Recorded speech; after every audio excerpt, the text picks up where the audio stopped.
Hey, what's going on, guys? I'm Dr. Boyce Watkins. Welcome to 3 Minutes or Less. 3 Minutes or Less is where I give you the Dr. Boyce breakdown on important topics in 3 minutes or less that'll help you get on to your busy day. Now, the thing I want to talk to you about today has to do with controlling your life and not letting the factors in your life control you. A lot of us have crazy schedules. We have a lot going on. We have a lot of crazy things happening all the time. A lot of us have lives where we have people that are constantly in our face, constantly asking us for things, constantly pulling us this way, pulling us that way, whether it's our boss at work, it's the kids at home, it's friends and relatives and other people that are always asking for favors and things like that.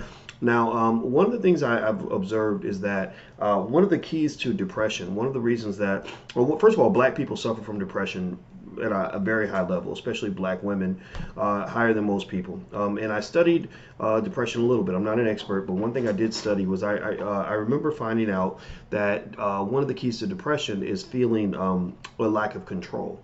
A lack of control, and they did this with rats. They found that rats actually, when they measure serotonin in their brains, they found that rats were more depressed. Their serotonin levels were affected by feeling powerless in their environment, feeling that things were happening and there was nothing they could do about it. And they just had to react to things as opposed to actually be proactive. And I thought about black people. And I thought about the fact that we as black people in many cases are trained to be very proactive on an aggregate level. We just react to what everybody else has done to us. We're kind of sitting there waiting for the next thing to happen and, just reacting to it. And I think it causes a lot of stress, a lot of tension, and a lot of depression as well, because you just get to a point where you convince each other, we convince each other that there's nothing you can do. They're going to do what they're going to do. There's nothing you can do to stop it, etc.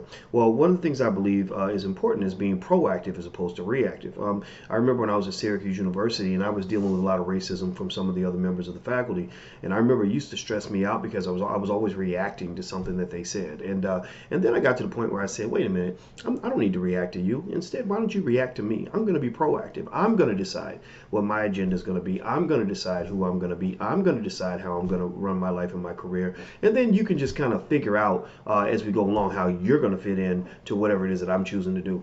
And when I did that, I felt a lot more empowered. I found that people were more worried about what I was doing than I was worried about what they were doing, and it just felt a little bit better than, say, running around constantly afraid or feeling stressed out because of what somebody else is going to do. So I would say in your own life, take back that control. There's some things you can't control, some things you have to react to. Like, for example, if you're at work and your boss tells you to do something, then yeah, you kind of have to respond to that. But remember, you also have the option of starting your own business where you become the boss, and even if you make a little less money, you regain that control. But also other things, when people call me on the phone, I get a lot of phone calls. I realized a long time ago, like, the world is not going to come to an end if I take my nap before I call this person back. Or you call me when I'm in the middle of something else I want to do, then I'll say, I'll call them when I decide that we're going to have a conversation. I'm not going to just stop and reschedule my life and reshape everything because you need something from me right now. Or some of you may have family members that want to borrow money or always calling you because they got a problem, or the kids just, yeah, mom, I need this, mom, I need that. And it's fine. I mean, be a good parent, be a good friend, be a good relative. But remember, you can still be a good relative after you get some rest. Then, just like you could before you got your rest. Or you could still be a good relative, a good son, good daughter after your vacation's over, as opposed to before your vacation's over. A lot of times people, if they know that they can yank you around and pull you in this direction or the other, they're going to keep on doing it. But what you want to do is find ways to disconnect. I think if you're feeling stressed out, I know one thing that works well for me is I'll just turn off my phone. I'll go in there and just say, okay, it's Netflix and chill for an hour and a half.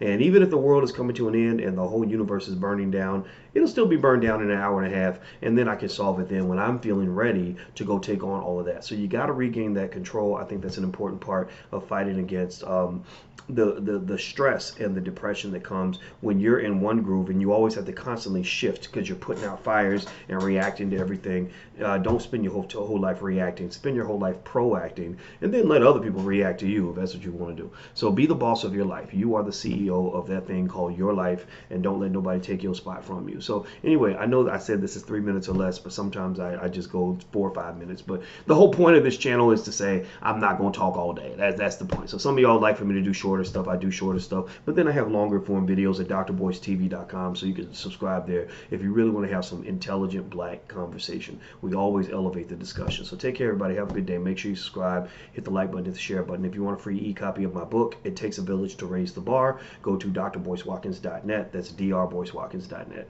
I'll see you guys soon. Be good. Peace.